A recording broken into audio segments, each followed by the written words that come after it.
This is Leicester Till I Die TV. Watch and subscribe on YouTube and listen on your podcast platform. Hi everybody, Jerry Taggart here. Now be sure to watch Chris and Leicester Till I Die TV by subscribing on YouTube and following them on social media for all the latest Leicester City news and information. Come on you foxes! Strap yourself in because we're set up, switched on and ready to go.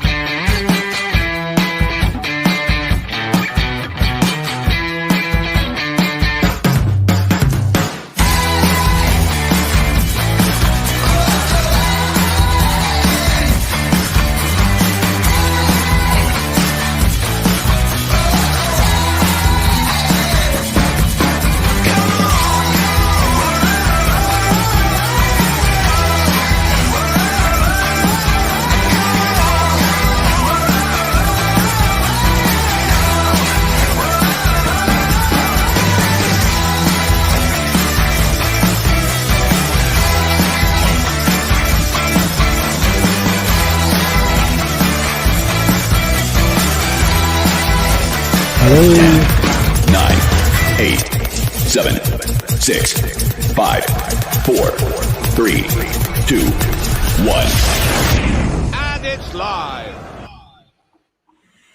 Good evening, Fox fans. How are we doing? You win one, you lose one. You win one, you lose one. It hurts because I did say that I'd have taken losing this to have won the cup, but at the end of the day, we won the FA Cup. Now, to me personally, maybe it's because of the age I am, that's great, and I'm happy we've done that. But the note that I want to start on tonight is how disgusted and embarrassed I am by some Leicester City fans. You know, we sit here and we call the fans of other clubs for what they shout, what they post, etc.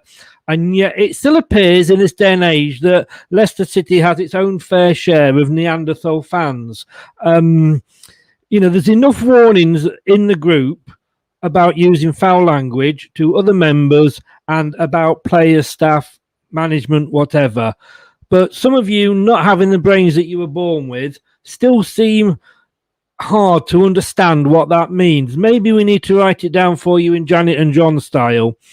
I put a post up when we lost saying, yep, we lost. We won the cup game, we lost the league game, and we turned into Tottenham.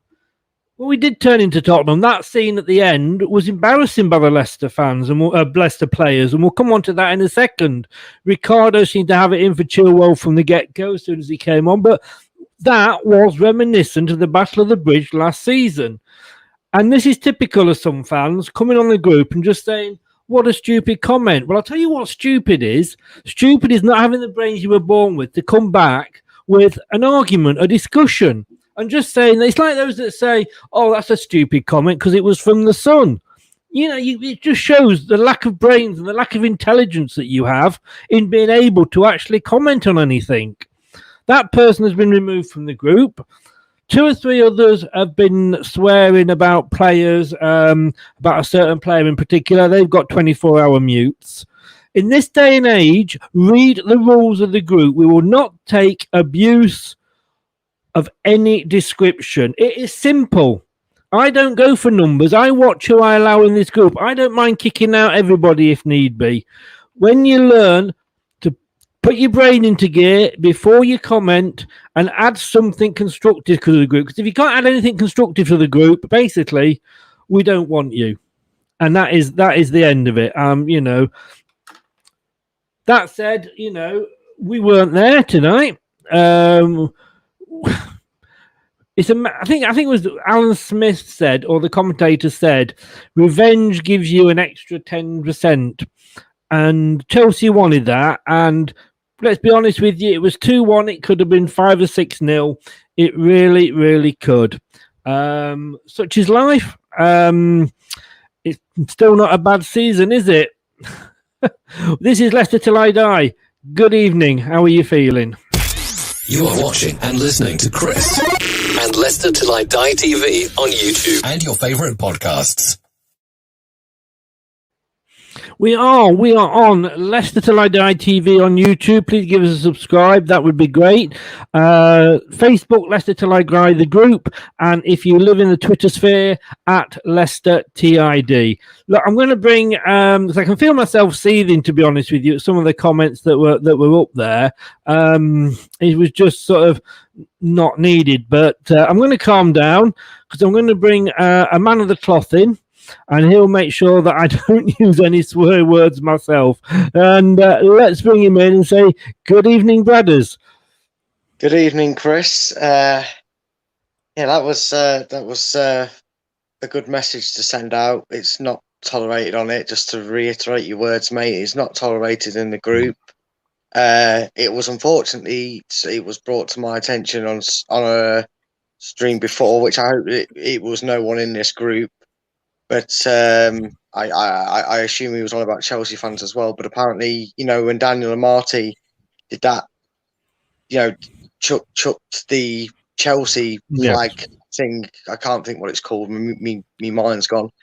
When he chucked it over his shoulder, no matter what you thought of Daniel Amartey's actions and whether you say he was silly, etc., that's totally fine. You don't. What you don't do is come out and be racist. So if there is, if you're one of them people that's going to be like that, don't just do Chris, who doesn't need the stress, and do everybody here at Leicester Till I Die a favour and just hit unsubscribe, because we don't want you in our group if you're that way.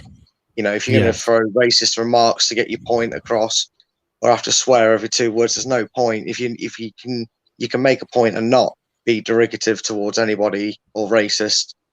So, to those of you that are totally agree, Brad. Yeah, to those of you that are wonderful all the time, thank you very much. May your support continue. This is one of those that goes out to anybody that is one of them very few minors that unfortunately pretend to represent the club. Yes, I mean, got to be honest with you. I obviously admin the group. Brad is my moderator in the group. He knows my standards. The rules are clearly printed in the group. They're on the web page as well. They're there. It is about banter, and we will not take, in this day and age, abuse of any sort, racist, sexist, religious, whatever. Certain words are banned. Any swear word is immediately highlighted and is immediately removed, well, whatever context it's in usually. But yeah, I mean, tonight it's just, I don't know what I'm going to go back to when we finished on here, Brad, but there was a game that broke out in the middle of it all, and you could have done with Sylvester Stallone at the end, because let's get that out of the way first. And unfortunately, I'm old enough to remember football in the 70s when we ended up talking about crowd violence more than the actual game itself. But tonight I found myself talking about player violence. Amartey, who you mentioned before, and when I'm talking about the players, I'm talking about the players. I don't care where they're from, red, pink, white, yellow, green with blue dots on. He got booked and he was sat on the subs bench. I mean, it was, from a Leicester point of view, I'm going to be honest with you, I'm going to say it now, it was embarrassing. You know what, it was, and it was embarrassing on both behalves. But unfortunately, it was the response a lot of Leicester fans were going against. And anyone that watched the pre-show know I was actually quietly confident going into the game. Shows what I know, but we know nothing, Brad. We know nothing. Yeah, but it was just one of them. Unfortunately, it went the way a lot of people predicted, and I probably deep down there was somewhere that I knew that was a strong possibility, but it was what it was. The handbags at dawn was probably the most entertaining part of our performance, because it just showed, unfortunately, the cup final curse struck again with Leicester in the regards that we won it. So, of course, we play the same opposition 3 days later, and 2 days later, and we lose it. It always seems to happen when you do that. Yeah, I never really think it's a good idea to have those matches like that, because it does carry over bad feeling, I think. When you have home and away legs in matches, why do they have the 2 weeks between, when they can? And I think it is to give, any bad feeling that happened a bit of a rest. Jennifer says here, something must have been said to wind Ndidi and Amati up. Well, I'm sorry, yeah, you walk away, and you walk off the pitch these days if it was of a certain... And that's easy for us to say sat here, let's be honest with you. It was the pressure. David, Chris, we were not at the races today. We weren't, it's... We haven't got a big squad, let's be honest with you. Maddison, I was surprised at the lineup. We spoke before the game, didn't we, Brad? We were surprised at the lineup. But there was a lot of tired legs out there. And when you look at the players that Chelsea brought, changed round, and there's always going to be changes because otherwise, everybody knows what everybody else is going to do when we've only just played each other. But I did feel, when you look at who they can bring on and who we can bring on, and the players that we bring on clearly aren't fully fit yet, it kind of sums it up, doesn't it? Yeah, it does. And look, and Chelsea were actually clever, very clever tonight, I thought. They were the right kind of revenge nasty. They didn't quite cross the line. They were fierce and strong and really hustled and bustled. And they got in Leicester's heads. They felt really stung. I mean, if you actually watch their players' post-match reaction, they were stone-faced. They were seething. They were really annoyed in the manner they performed on the day, and their feelings about the end outcome. Obviously, it's always hard, no matter how the decision is. But VAR got it right. They were obviously seething because of the Perez thing that happened in the final. And they went about it with a little bit of grit and a little bit of nastiness in there, winding the players up. Rudiger was at it all game, and that's just what they did. There's credit to them. I mean, would we not have done anything similar? Been winding them up and getting in their faces if we'd have lost the final and needed to win this game. So I can't even bemoan Chelsea for that. I'm not going to say that's the reason we lost the game. I've not called any of the Chelsea players or team on, and I've got to sit here and say, well done, Chelsea. You were the better team. They won the psychological battle, but they also won the battle on the pitch, as in the game on the pitch, because they were like Mike Tyson playing Frank Bruno. They came at us from the get-go, and it was like they were hitting with punch after punch after punch from the first 2 or 3 minutes, and you could see what the result was going to be, I think, from the first 2 or 3 minutes, to be honest with you.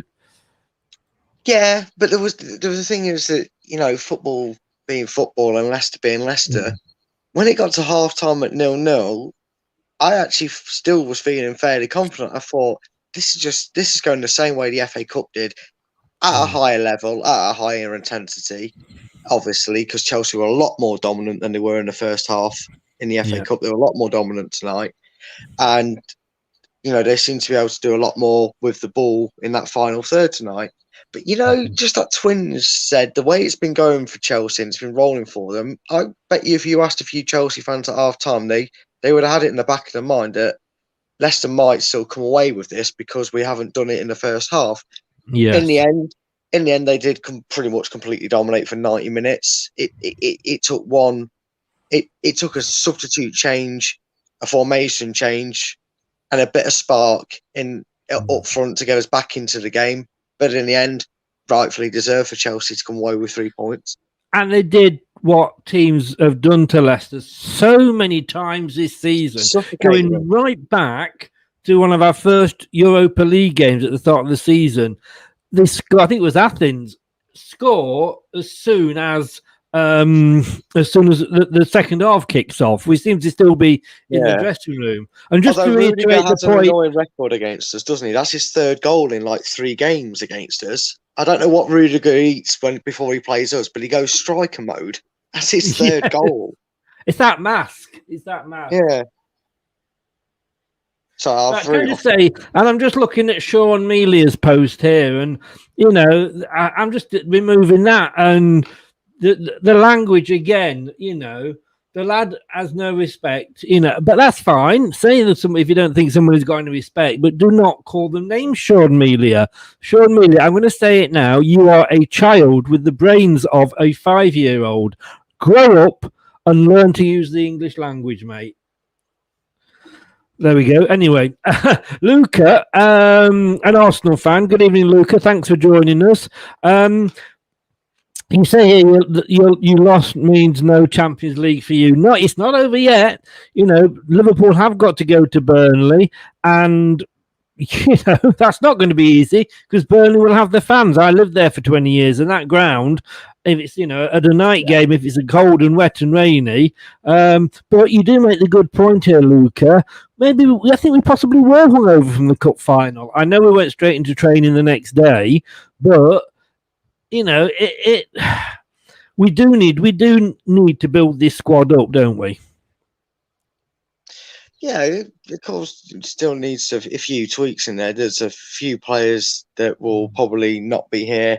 Well, most likely won't be here next season, and there is always the possibility, even with top four, there is always an outside possibility, despite the stance that we can hold on player values. There is a possibility we may need to replace a big name player.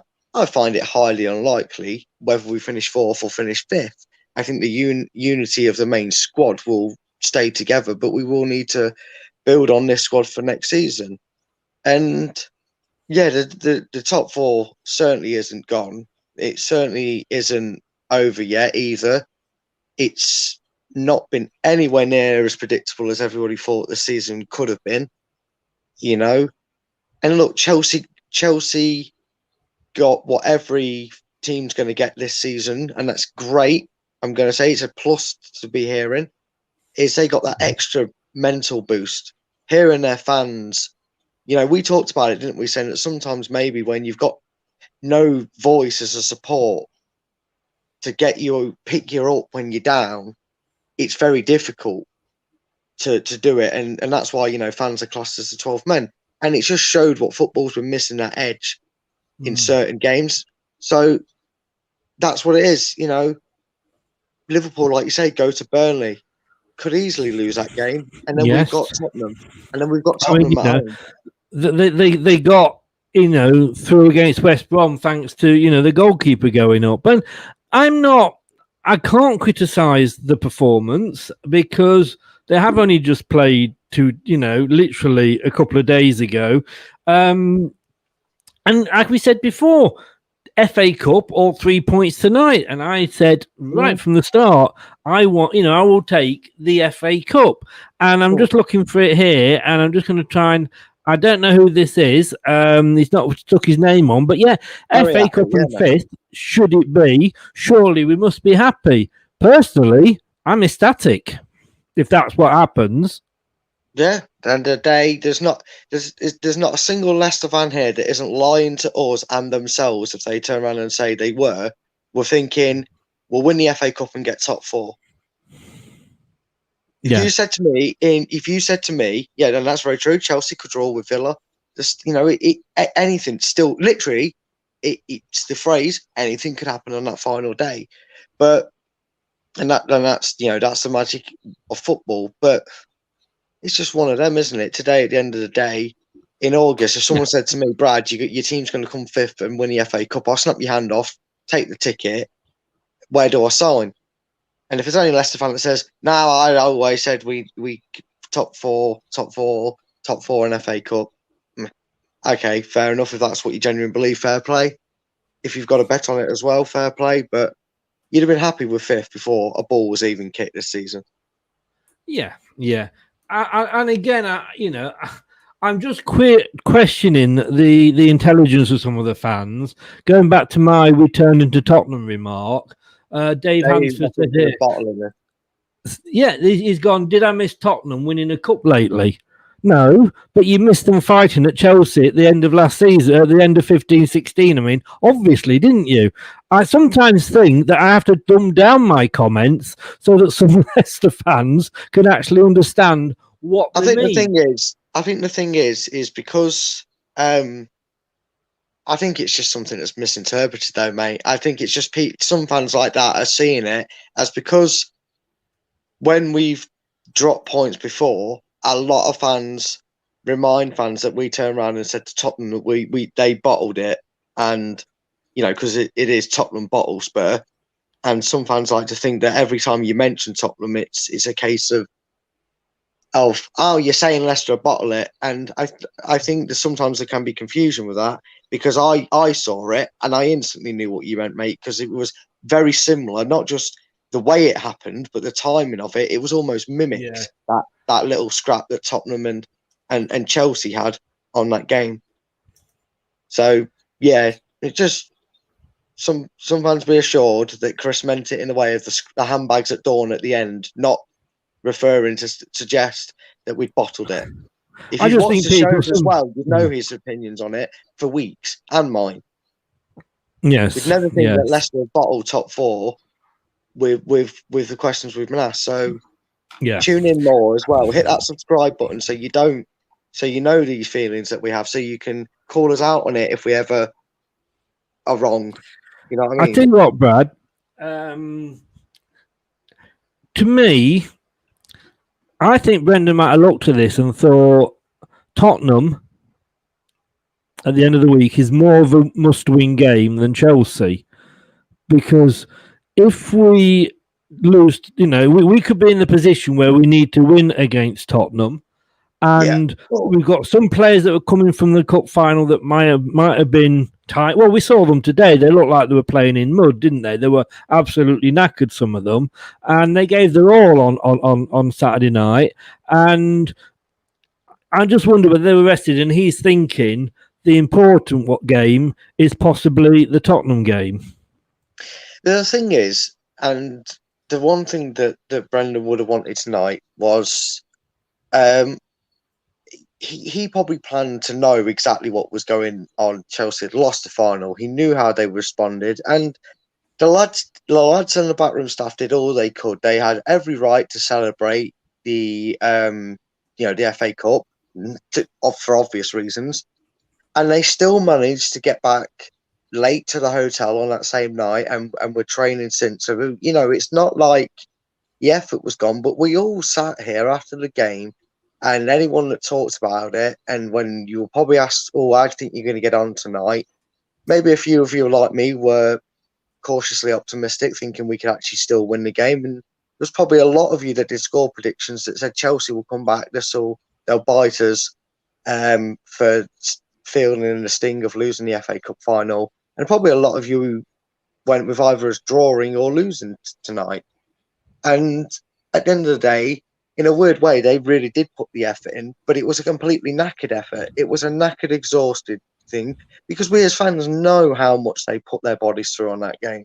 They put that FA Cup first and foremost for us fans, for the owners, and for themselves. They did it for the whole of Leicester, and they deserve everything they get.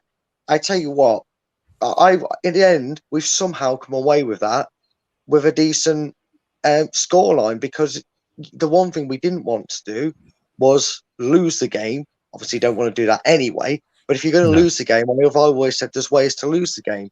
And if Timo Werner could stand on side and score with his feet and not his arm, it might have been a different scoreline. But at the end of the day, we've lost 2-1.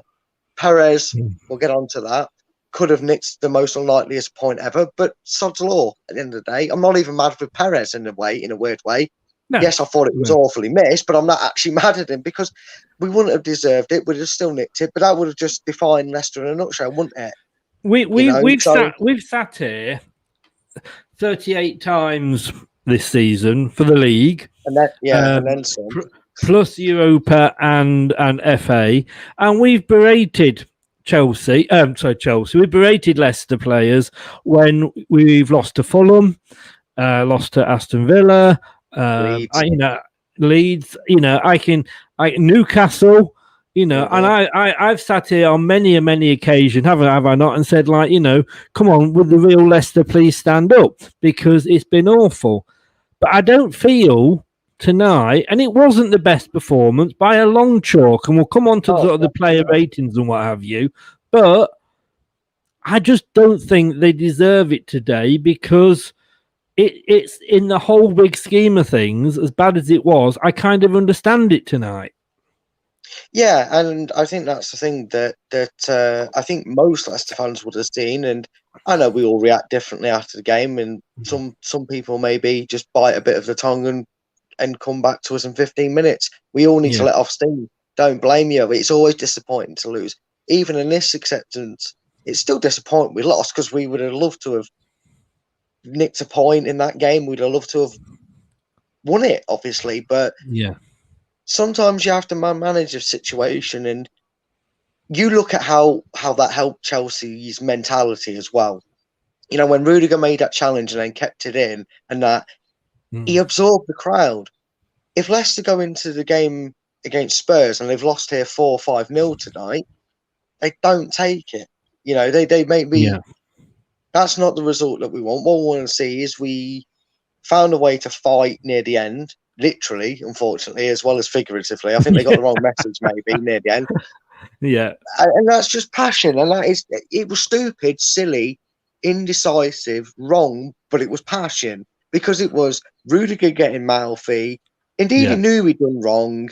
Ricardo and Chilwell were throwing handbags at each other. It's just passion, it's aggression, and Chelsea out. Chelsea got the edge on Leicester tonight because of the mental drain. Just making a comment on that, on the the boxing fight at the end. I mean, I think we were very lucky that we didn't lose any players off the pitch, because that would have messed us up for the Tottenham. When I saw him book a Marty, and I thought, okay, Marty, you should have kept your arse on your seat and kept out of it. But I mean, there was Chowdhury had jumped in as well. I mean, again, Chowdhury was pulling away. Chowdhury was trying to pull them away. Right, fair enough then, Chowdhury. I apologise, anyway. But it just looks bad when you look at it, don't you? But of course, when a Marty sat down, I honestly thought that the ref was going to go and get a red card out. I was thinking, who's he going to send off? This is really, we are doing a Tottenham, and we are losing it before the end of the season with a game to go. But fingers crossed. With the ref that was there, I was very surprised we didn't lose anybody. I just want to go back to this point, David. I brought it up before. A waste of space, Perez. I mean, you know from watching us, David, week in, week out here, that we're not the biggest fans of Perez. He's hot, he's cold, and sometimes to me, and I'm not defending him here. I mean, we should have scored that at the end, but do you want a player who, and I'm not saying this is Perez, but bear with me here, Brad. Do we want a player that is at that level every single week? Or do you want a player that's down here, up there, down there, up there, down there, up there, that you don't know? We spoke to the Chelsea fan before in the pre-match, didn't we? And I asked him about Werner. What does the guy, Tuchel see in Werner? Because, he couldn't score in the proverbial, ladies' parlour. And yet he's picked every time and stuck up front. These managers see something in these players that we don't. And they see something that Rodgers will send him out to do a particular job. And maybe he's doing that job for Rodgers. We just don't know what necessarily that job is. That said, he should have put the ball in the net at the end.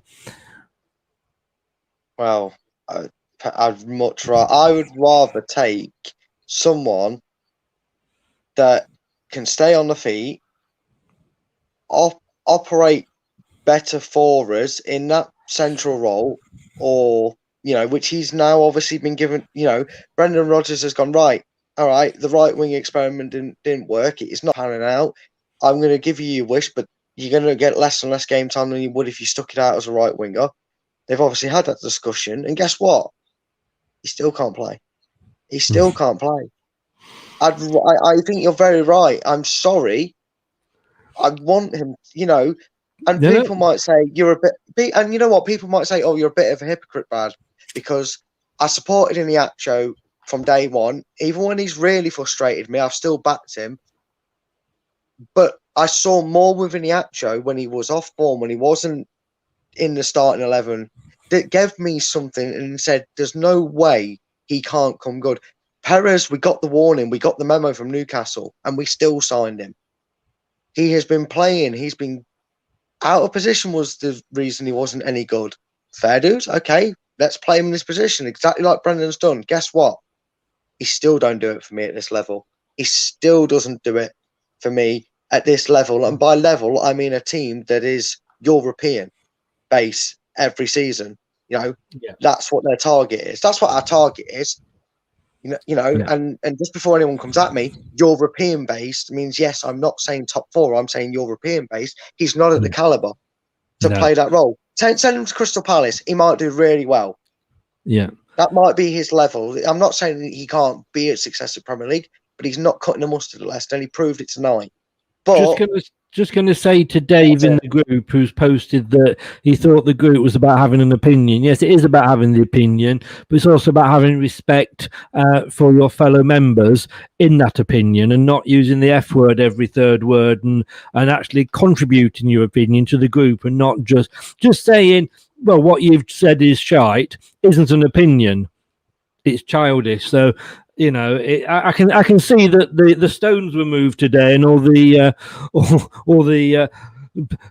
beetles and what have you came out. The dung beetles came out from underneath them. Yeah, I mean, David there, welcome along. He said indeed he was worried indeed he was going to pick up a stupid second yellow. Exactly what I was just saying before. Perez magic thigh won us the FA Cup. Yeah, he's got a magic thigh. Not what Soyuncu's got. Soyuncu's got something else, but we won't go on to that one. But in regards to that fight at the end, just quickly, and because this is something I don't really find myself saying, and I know a lot of fans aren't the biggest fans of him, but I'm not normally one of them when he refs Mike Dean. He can be comical at times, but that's about it. I've got to say, don't shoot me, but credit to Mike Dean for the way he handled that, because Mike Dean had 2 options, and let's face it, he did have 2 options. He could have gave a stronger punishment to Ricardo if they either had to check VAR because the studs on Ricardo. He said no, leave it at a yellow. He was happy with the yellow to award a card and not check it. He dealt the punishment out. He could have sent Ndidi off. He could have sent Rudiger off for a second booking because he was the one pushing and shoving. He had the choice. I'm sending 3 or 4 players off and maybe a couple of backroom staff, or I leave the players out of it. I leave them to the little handbags. They can spit the dummy out afterwards. I'll leave them alone. I'll deal with the staff that have got out of hand. Yeah. He spoke to Stahl. He spoke to some of them. He made his decision.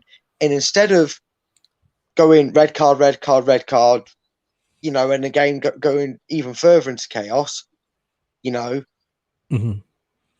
decided to let it go. Now you said that, I will come out. Now you said that, and totally agree with you, because I thought Mike Dean had a fairly decent game, and he is one that we like to pick on and say, but I thought he was all right tonight. He stood up, and whether he was doing what the guy did, who referee was it Clattenburg, that said he wasn't going to send anybody off in that Tottenham Chelsea game so that they couldn't accuse him of stopping Tottenham winning the Premier League. I don't know, but at the end of the day, it's one of those games. We've got to look at the whole. If we lose the top 4th place, we did not lose that tonight. We've lost that over the season. Would you have said, from last season that Liverpool would have been where Liverpool were 6, 7, 8 weeks ago? No, you'd have said they would be 2nd or 3rd, which would have possibly pushed us out anyway. We've had a damn good season in what has been a horrendous season for injuries for all teams. You get in results. And horrendous fixture list. Yeah, Newcastle, Leicester, West Brom, Chelsea, Aston Villa, Liverpool. All those games are out there, and that's been the season. You just couldn't predict anything, and it was literally weird. I mean, tonight's game, there was actually 31 fouls committed. Now, I don't know if that sounds a lot or not, and I know you don't like stats, but I was surprised. But it was Chelsea did 15 fouls, Leicester did 16. Normally with that, I would have expected to have seen a red card. Does that mean we get an extra point for winning this game on points for the boxing match at the end? No? I don't think that was a foul, though, was it? You know, but no. But I mean, I would have expected to have seen a red. So yeah, like you said, all power to Mike Dean for doing that. I mean, but we managed to get to half time. We managed that it was sort of we were still holding it at 0-0, and then we came out and. It had been coming, hadn't it? Chelsea's goal had been coming. Yeah, it had, and in a shame, it was kind of typical that it would be the goal machine versus us, Rudiger, that scored the goal. That was his third goal against us, like I said, in 3, maybe 4 games against us in the league. So, you never know, because up until that point, despite Chelsea's dominance, beside the fact that Timo Werner doesn't know what onside is and doesn't know how to score with a body part that's legal in football, we came in 0-0. And, like I said, maybe that for 15 minutes, there were Leicester fans thinking, this is going to go our way. We've had 3 VARs in the space of a week against Chelsea. Yeah. And then, of course, and I'm going to say this now, all VAR decisions were right. That's including the FA Cup. All VAR decisions were right. So, for them Chelsea fans that were singing, what to VAR, they were really enjoying it. They were right according to the rules that are in place at the moment. Whether you think the rules are wrong is another argument altogether, unfortunately. You can't change personal opinion, unfortunately. But people have to accept that they're not going to scrap VAR because they'll just keep tweaking them until it works, which is what they did in rugby, it's what they did in tennis, it's what they did in cricket. So, whether we like it or not, its consistency has been the question. But that's, again, you forget it's the officials. They're the humans behind it. Mm. Unless you're going to program a robot to know every single rule and regulation and know how to do it itself, you're always going to be there for human error. So maybe the rules need to be slightly tweaked and not to it's at your own personal preference. Because, we always find on here that we end up saying with certain officials, they probably give a free kick. Yes. I've seen it a few times where they go, Uriah Rennie back in the day, for those of you who remember him, he'd have sent him off. Oh my God, that's making me feel old. Yeah. And all that. And it's one of them where, to me, it can't be on your own opinion. If it's handball, it's handball. You just got to make it in a way where it's not like, well, if you've got a thread of your shoulder off your shirt touching your arm and it flicks off your hair, but it's not raised, then it's not handball. Because they're making something simple really too confusing at times, and they do the same with the offside rule. They just need to tweak the rules so the humans that use it can get more right than wrong in the eyes of it. Yes, yeah, I agree. I don't disagree with any decision over the past 2 games through VAR. Talking of VAR, as we are, penalty. Yeah, it was penalty. It was in the box of the original contact. Mm-hmm. It's one of them that I always hate. If that had have... Imagine that without VAR, Chelsea would have got a free kick, right? And that's one of them that I hate to reiterate, that referees need to be level on coming together on these decisions. Because that's one of them you'd have heard a commentator said, but would he give a penalty in the box? I don't think so. And it's like, foul's a foul. You said it's a free... one of them where the argument was the only reason VAR was looking at that as long as it did was to decide whether they thought that foul was worthy of being a penalty or was it a free kick. And because the contact was in the box and it was already given as a free kick, it originally, it was never not going to be a penalty. So again, like I said, VAR, they were right with it. Everybody's sort of coming up and it's great. Thanks for your comments. Keep them coming. Every time they was touched, they fell to the floor. I mean, that's something that's part and parcel of the game. I mean, I actually at half time, I was invited on to, and good evening, Simpy. Thanks very much. Simpy's joined us, another Arsenal fan, but is very supportive of the Foxes. Thank you for coming in, Simpy. And that's not being derogatory. That is his nickname, just to just to put it up here. But I was invited on an Arsenal fans blog just to go on at half time, just to literally 5 minutes, just to say what I thought of the game.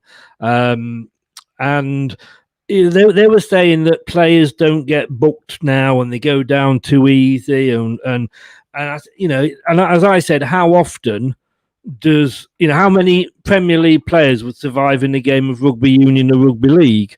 Very, very few of them. I mean, they're not built to, obviously, but let's be honest with you. We have to be very, very careful, I think, when you look at accusing players of going down. How many penalties of Jamie Vardy did he not play for? He's very clever at getting them, and I love the fact that he does that. He plays for the penalty, and I love it every time he does. And the thing is, sorry to interrupt there, Chris. No. The thing is as well, you're right, exactly what you're saying, because we sit here and moan and say, oh, sometimes you just want to see them stay on their feet. They might. Good night, David. Good night, Dave. They might. They should stay on the feet. It's embarrassing they go down so easily. Yeah, it's a foul, but they always make the most of it, and that's what does it. They should stay on the feet. But then you see the same player goes and bees an honest John, stays on his feet, and they're kicking lumps out of him, doesn't get the penalty. If they got the penalty for the same contact made, whether he stays on his feet or not is regardless. If someone's kicking his shins, and he throws himself to the floor, and you're going to give a penalty, if he gets his shins kicked and then he, still stays on his floor, on his feet, give a penalty. That's if you don't have that consistency, players are still going to be raised, developed, and taught contact go down. That's what they're raised upon. It's what they're shown. It's what they're built for, like you said, and that's why we got it. And we have players that do it. So, Brookline, I see. I take your point there, Brookline. Yeah, as what I was saying, he plays for the penalty. He does. Faking it. I mean, is it right that a player, when he's in the box, plays for the penalty rather than plays to try and score a goal? When I was a lad, as they say, and I played with real leather balls, and players wouldn't have done that. It was a gentleman's game then, but I jest, but you know what I mean. But they said it when I was on Stephen's chat. Like, when do you ever see a player getting booked or sent off for diving? And I immediately said Jamie Vardy against Aston Villa, where in the season we won the Premier League. He got sent off by John Moss, if I remember rightly. Against West Ham. West Ham, sorry. I'd got the colour right. I'd got the colour right. Come on. I'm still drunk from Saturday night. I don't. But the problem you've got is that if Jamie Vardy stays on his feet and kicks it wide, he should have gone down for a penalty. Oh, he pushed him. Why didn't he go down? Because if he doesn't go down, it's hard to give a penalty. Yeah, and you know what? The thing is as well, and I think that's kind of, in the weirdest way, it's kind of what's helped these players in a way, is when you're extra, you talked tonight, and it was a very good point. There could have been a lot more cards shown tonight.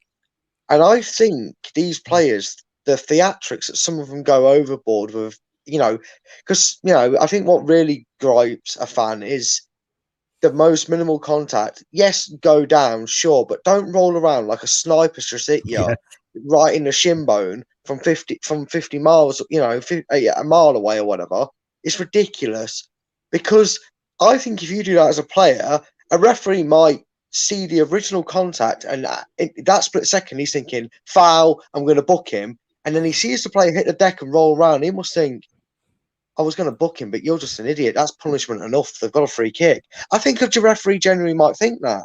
He sees a player and goes, oh, that's just that's embarrassing. They don't deserve a yellow card for that. That's embarrassing. Unless it's completely reckless and warranted a card, obviously I will. But I think when it's a tussle that someone maybe leaves a foot in, they're more inclined not to give a foul because there's such an embarrassment of a reaction. Hit the deck, sure, but that's it. That's all you need to do. You don't need to roll around like a steamroller's just run over you and you're a tube of toothpaste.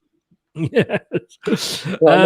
Brookline makes it. Thank you for your comment there, Tony. Brookline makes the point. Unless there's an IDI terms of service, say that you cannot speak badly of Jamie Vardy. That isn't our agreement, I'm afraid. It's in the fine print. Yeah. You found that, have you, Brookline? We're not allowed to. The funny thing is, and that is a point, to be fair, and I've said this before, and I think you probably have as well, is that if it was any other player, possibly apart from Casper, that was going through a bad patch like Jamie is at the moment, we're not scoring, and we've said this with Nacho, that if it went that long without scoring a goal, we would be crucifying Nacho as fans. But Jamie Vardy's kind of earned that respect and that given time syndrome, if you like. Yeah, he has, and that's just natural for fans to do that to a player. You earn respect, don't you? As they say, you don't get given respect; you earn respect, and in the end, you do that with football. You earn the right to at 34 to not be effective 100% of the time in 100% of the games. I can assure you now, we have seen week in, week out from Jamie Vardy, he does not stop. He didn't let his arm being in a weird cast style thing stop him, did it? So I don't think it started a fashion statement, that, didn't it? And the thing is, like you said, he's earned it, and it's not like he's been playing badly, right? Yes, he's been isolated the game, and sometimes he doesn't get the ball. He might only have 6 touches, but we've seen it time and time again. More times than not, he has. Even if he has a really bad game and only gets, like I said, 6 touches, he scores a goal with it, or he gets even in this bad run. I think he's got 6, 7 assists, or something like that. He's been involved in a way that the other players at times, when they're not on top, when they're not scoring goals or doing their main job properly, aren't doing a secondary job either, and that's what it is. Iheanacho has been brilliant. And given what Leicester fans said he would need to show what he's capable of, the frustration was that we wanted him to take his chances and he wasn't always doing that. But his development, his time with the squad, his time under Brendan has been rewarded. And now he's earning that effort. And he's earning, these games where, he wasn't at his best in the FA Cup. Well, like you said, if that had been in the Iheanacho coming on, played 2 games all season, he'd have got crucified. But because he's earned the time, that's what you do. And Jamie Vardy's scoring record has gone down, yes. But Jamie Vardy, and I said this point and you made it, Chris, and I'm sorry this is another typical long-winder from me, but Jamie Vardy finds a way to influence the game. And as long as you're doing that, you're going to get time with fans.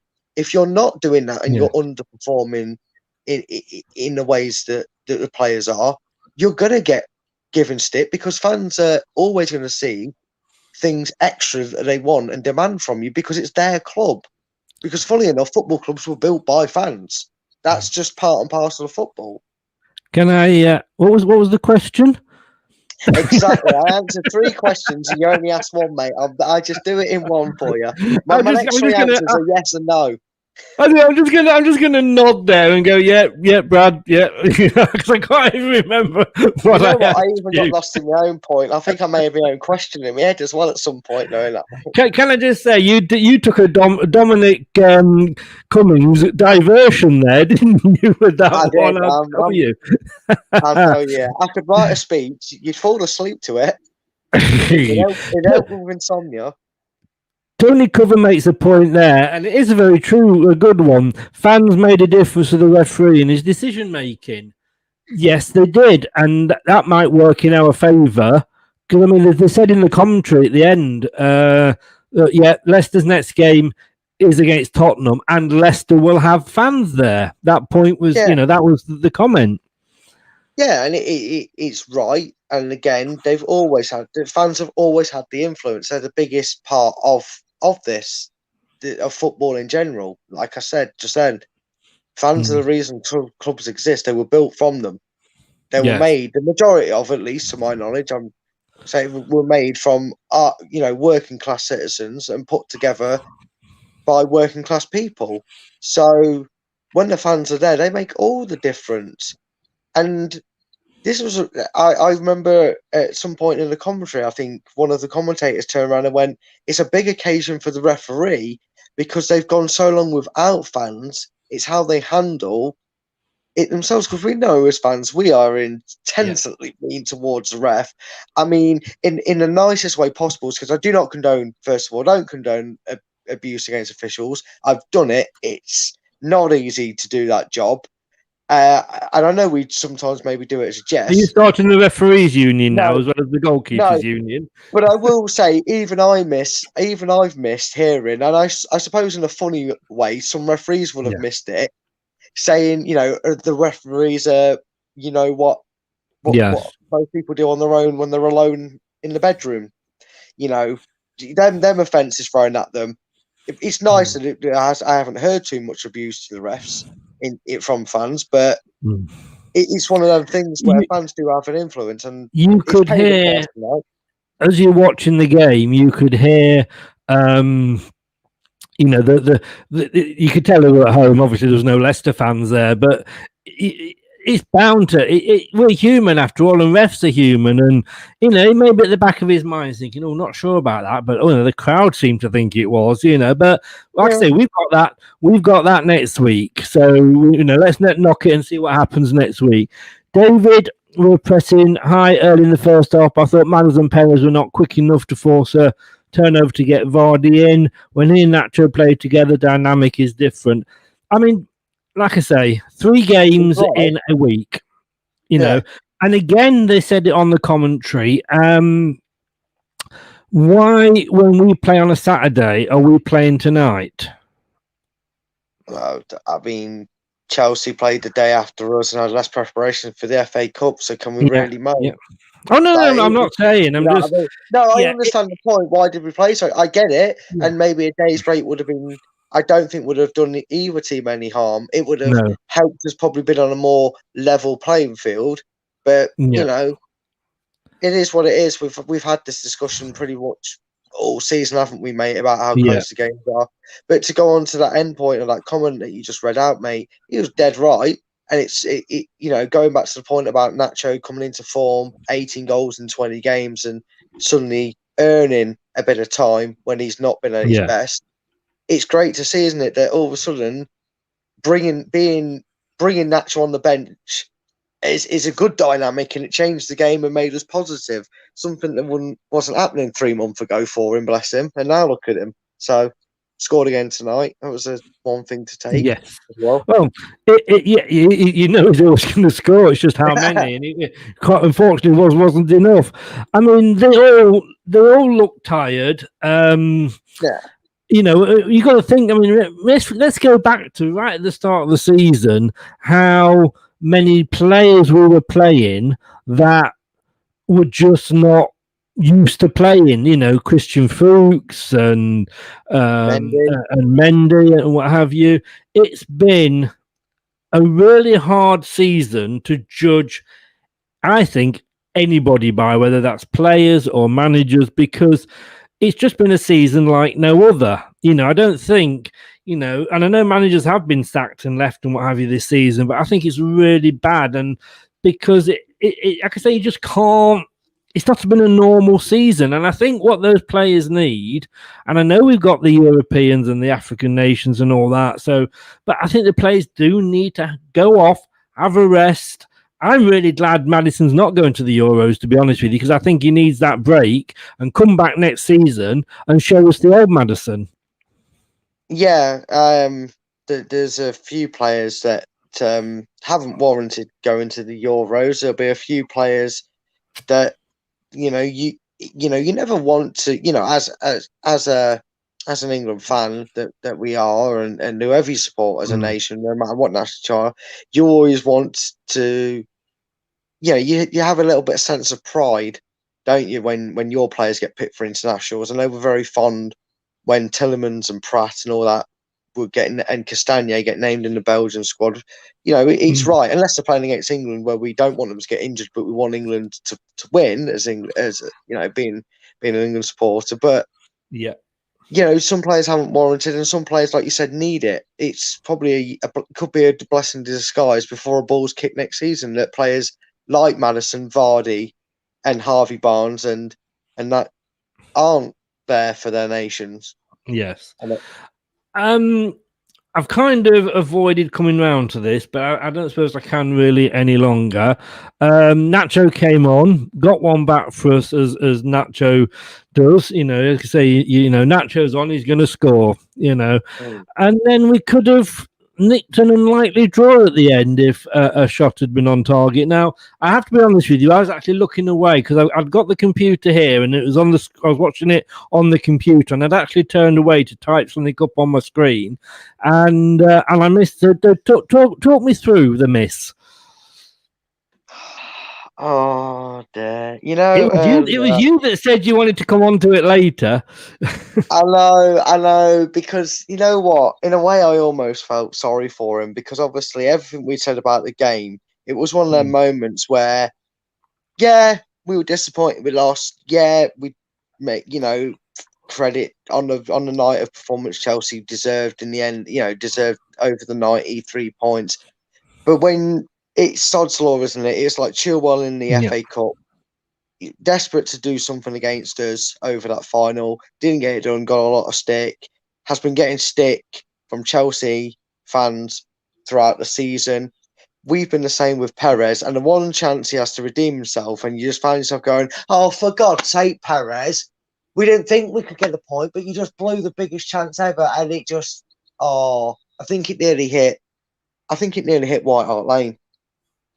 Yeah, the way you got contact on him, and you're thinking, and that it's nuts, isn't it? It just tells you, you know, if that's Iniacho, you're expecting to see the net ripple. If it's Vardy, the net ripples. But as soon as I saw the ball rise, I couldn't see who would hit it, and I just went to myself, that's Perez that's missed that. I know it is. And it was just like, you know, it's just sod's law. It has to be Perez, the ones that missed it, because anyone else, you kind of go, well, didn't get over it, sod's law. But Perez probably got a lot more stick for his miss tonight than any other player would have. Yes, and we wouldn't have deserved it at the end, would we? No, not at all. But I'd have laughed. I'd have laughed my arse off, and had it gone in. And I think every Leicester fan, I think we'd have been banned on going Chelsea sites for a while had he scored that. They definitely wouldn't want us on to talk about that. But it's him. Yes, it would, and you know, knowing football fans as we all are, Perez would have been man of the match, and and everybody on here would have been saying, "God, I've always said that Perez was good," you know. But talking of man of the match, we're going to have a look at who it was, guys. Start mention if you're watching, start commenting on who you thought your man of the match was, because it was one of those talking points where we'll probably come up with 4 or 5 different names. We'll have a look at it straight after this. Leicester Till I Die TV, your first choice for everything Leicester City. Tune in and join in now. Okay. Sneaky yawning. 10 seconds, I tell you every time, mate. At least we didn't see your pajamas this time, you know. But there we go. Great. So Alan Bennett did man of the match and player ratings and manager ratings. And I'm not sure about this. And I say I'm very conscious with that he does it straight away when he's not had time to go away and think about it. So let me just bring it up here. And he's gone for Nacho. Maybe that was the goal, possibly. And a 5 for the manager and a 5 for the team. Your thoughts, Brad? I think I get a 5 rating because a 5 rating is one of them where it wasn't a bad performance, but it wasn't a good performance. I think, like a few people have said in the comment, they kind of agree on the consensus of what we've said tonight, Chris. It was an effort on tired legs, so you can't really give them like a 4 or a 3 because I think that'd be harsh, and maybe a 6. But yeah, unfortunately, when you're looking for moments in that match that were a bright spot for Leicester, the goal was it. In all essence, if we're being honest, there was some resolute defending in the first half, but on the essence of the play, the only real note of the game was Iniacho got us a goal and kept us, in with a shout in that game with enough time to have created a couple of more chances and maybe have nicked it, but it wasn't to be. So yeah, I think a 5 is actually not too bad. This is actually probably a fair assessment of our performance. Like I said, the effort was definitely there. It's just it was laboured. It was on heavy concreted legs, like you said, like they were in mud. I'm happy with his instant ratings, to be honest with you. I think they're pretty spot on. Yeah. Let's just have a look here. Yeah, man of the match was Nacho. Brookline's gone for Soyuncu there. Actually, nobody was outstanding. It literally, like I say, had we had a couple of weeks break for an international and nobody gone away, and then they produced that Porto performance. But we have to think we've come on the back of winning the FA Cup. Let's have a look how it affects us, because it is as tight as the old proverbial ducks up at the top there, isn't it, Brad? Yeah, it is, and we knew that. We knew what today's result meant in all 3 circumstances. It is what it is, but at the end of the day, Chelsea still have to win their last game of the season. Liverpool still have to win both of their games. And in the end, Chelsea lose, a point could be good enough for Leicester to take top 4 anyway. So even though it's out of our hands in the sense of we've got just as many games as Chelsea and Liverpool have a game extra than us, it still, I would say, has us in a favour, because we will be the team that has the home fans. And I think if Wembley's anything to go by as a stretch of the imagination on the noise our fans make, when they had both sets of fans there, they completely floored them for atmosphere, and Chelsea fans were admitting in that. We do that on a game against Spurs, I still feel like we'll get away with this result and end the season top 4. Brad, not the best day at the office, but it's not been a bad weekend. Thanks so much for coming on. And I can see we were keeping you awake before. It's been a long 4 days for some reason, mate. I can't understand why we've done so many videos. It's like we won an FA Cup or something. You'd wonder, wouldn't you? You'd have to sort of ask yourself, and maybe we've stayed up too late at night watching too many replays and YouTube moments. Too many sleepless nights beforehand as well. Simpy, thanks for joining us. See you as well. And we'll speak soon, mate. Brad, I'll see you tomorrow night at 9:00. Yes, I will see you tomorrow night at 9:00. Make sure you wear a white rose so I recognise you. Yeah, I will do, mate. I will do. Or go around swinging the old incense, whatever Jesus normally does. Brilliant, mate. Thanks very much. Take care. Stay safe. Yeah, take care, mate. Thank you. But thanks to Brad there. Well, it's funny, isn't it? And we're all fans, and we do get annoyed when we lose. But, I honestly think having won the FA Cup just 2 or 3 days ago, it did sweeten this. And as a few people have been saying, if it is 5th that we are to get, we have another year in the European Cup, another year of our team progressing and getting used to it. Let's be honest, we could go and win the European Cup next year. Who knows? And then we'd be in the Champions League anyway. Yeah, it's all ifs, buts, maybes, and what you're going to do about it. But hey, we're going to be back. An extra show 9:00. And what will happen is we are going to have a prediction show. We're just going to try something new, and we're going to have a look at all the games that are due to be played on Sunday. And there's myself, Brad will be in with me, and then what we'll do is we'll have a look and see who's going to win what, where, and how teams may end up in the league. Guys, if you want to listen to this back or watch us back, it's YouTube, Leicester Till I Die TV. Please give us a subscribe. We would love you forever. And it's a subscribe in that bottom right-hand corner. Just give it a click, and it is great.